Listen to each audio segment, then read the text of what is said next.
So we're finally talking about AKs, and how better to start than with this amazing little AKS74U, which is not actually from a company. This is actually a completely custom-made AKS74U made by Tehsquirrel Airsoft. Now, he has done a freaking amazing job with this little thing.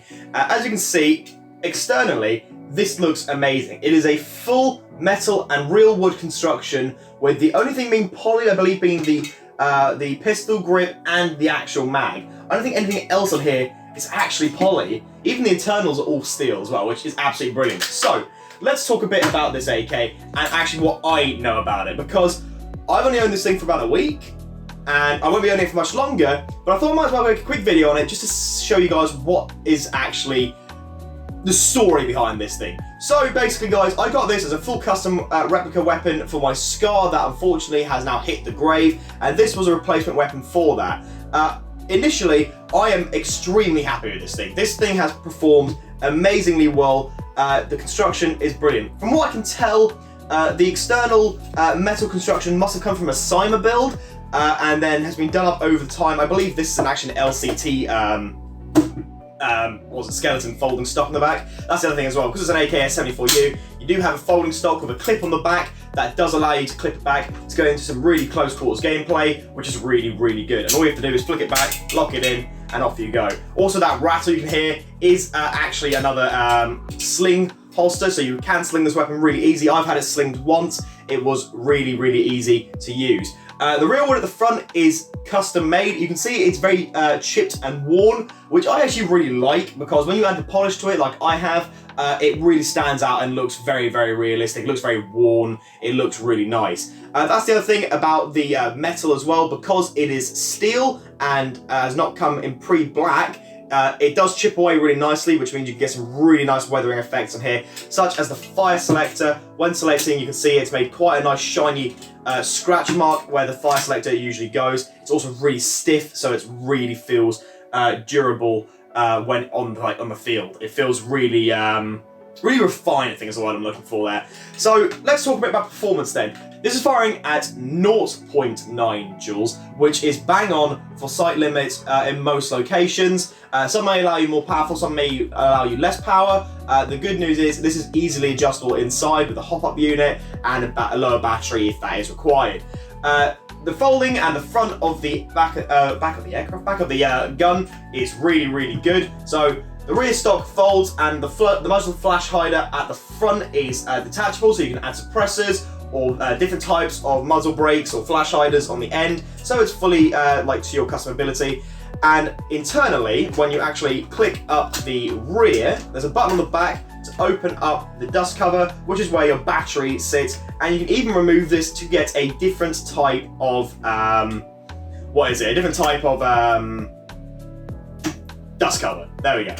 Okie dokie, guys. So let's put a battery in this then and talk a bit about how it fires and performs. Now, at semi, this thing is bloody brilliant. At full auto, it might choke occasionally because it is not built to go at full auto the entire time, but when it does go full auto, it does go ballistic. So this will take normally I've been advised to run this on a 7.4 volt LiPo battery with a Dean's connector.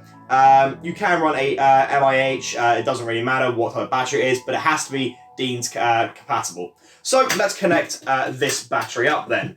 So all you have to do basically is slide it all the way down to the front. The good news is you've got room for a really long battery, so if you wanted to upgrade this to have a MOSFET inside it, there is more than enough room for it. And the metal gearbox will definitely hold up to it. So let's lock that in place. There we go. The one thing I would recommend keeping an eye on though is when pulling the charging handle back to access the hop-up unit, be careful you don't pull it too far, as it might come out of place. Again, easily fixed because it's not actually a real gun. So yeah, battery's in here now, 7.4 volt. Let's lock it to semi-auto. I know there is nothing in this, so there we go. As you can hear, it makes quite a loud mechanical clank sort of sound. It is an AEG, unfortunately. It's not a gas. This would be amazing in gas. But for what it is, it's actually really good. And the accuracy on it is bloody brilliant. And as you can see, or hear rather, it sounds pretty nice. It's very loud, and it is very assertive. Now, when firing down the field, obviously because it's compact, it is really nice to sort of just easily get your eyes down the two iron sights, the rear mid iron sight with the front iron sight lines up really, really well. Even when you have mesh cover on to actually get down here, it's really easy to use and very easy to quickly go around the corner and just double tap, and it goes through like butter. On full auto as well, again, sounding really, really nice.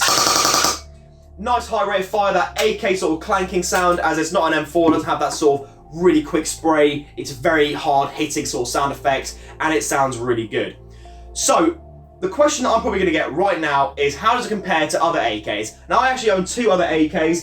Let's look at this one. This is an AK-47, or rather, it's going to be an AK-74M when it is finished. But this is basically the big brother of the little gun I've got in front of me here. I've not actually got a battery in this one because I have to unscrew it to pieces. But in terms of how it compares, really, there is barely a difference, I would say, with the exception of this one being longer and not having a folding stock, etc. This one definitely outplays this one in performance, as in its accuracy and distance to target. This one, on the other hand, will get in there. It will be very good at full auto, but it doesn't have nearly the same amount of power.